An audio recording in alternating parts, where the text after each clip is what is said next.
Friday. It's 9:20 a.m. in Redmond, Washington.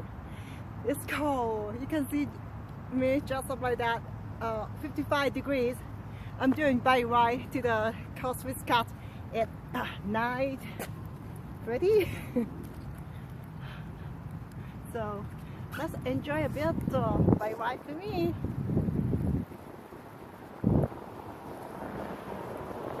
It's not very stable, but still good, right? Oh my god! I got not stable. Oh no, no!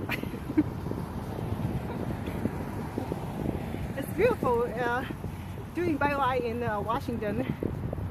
So lovely. You can see the bike trail, the lane. It's pretty developed. So, ouch!